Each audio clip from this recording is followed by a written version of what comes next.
kind of looking at this game big picture, I know Tulane was coming in scoring 52 a game. Y'all held them well below half of that. Are you pleased with the way y'all played, or did you kind of see some mistakes there still? I'm honestly not pleased. They shouldn't have had 21 points, in my opinion. We had a few plays to where we could have prevented the stuff that happened, but I'm honestly not happy with the way we played on defense.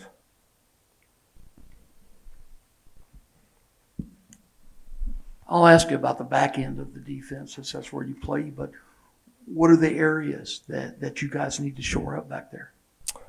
Just I feel like communication and communication and knowing the situation of stuff that happens, because there was that one play we got picked down in the red zone when the tight end went at will. We got picked. That's knowing the situation that we could have prevented that easily. And that ball I got caught on with the post, we should have had somebody dropping back deep. So I feel like knowing the situation is going to help us a lot. From your vantage point, how is this defense different when Jake's not out there?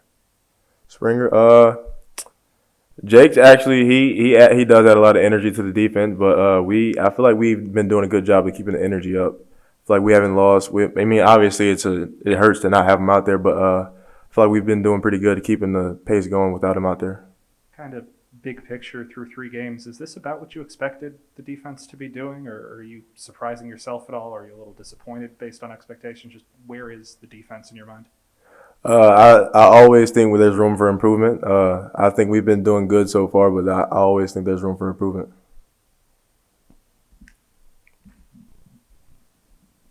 You guys gave up 21 in the first half, nothing in the second half. What was the message at halftime? What adjustments did y'all make? We just said we gotta keep our foot on their neck. We couldn't come out and let them come back into the game like they did against Oklahoma. So we just told ourselves that we can't let them back in the game. We've had a couple offensive guys in here, and we asked them how they kind of handled the delays and whatnot. How did that affect you guys defensively? Was it hard to kind of keep the energy up when not knowing when exactly you guys were going to actually play? Like, how do you guys kind of handle that? For me, I honestly was just sitting in my locker chilling. It was kind of annoying not being able to play at the time, but I don't think it was any different from playing at the normal time to being pushed back that much time. Just your thoughts on the bye week coming this soon in the season. Do you kind of want to keep playing at this point, or do you think the 2 weeks to prepare for Alabama is kind of good?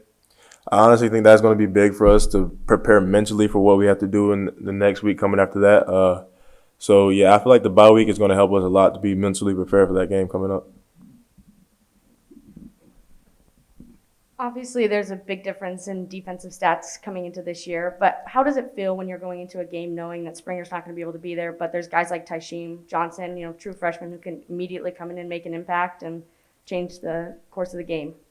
That's a big thing that we had it comfortable with going into this season. We had a lot more depth than we had in previous years. Knowing that we got guys that can step up in the roles to play when we have a guy down, it's definitely a big thing for us.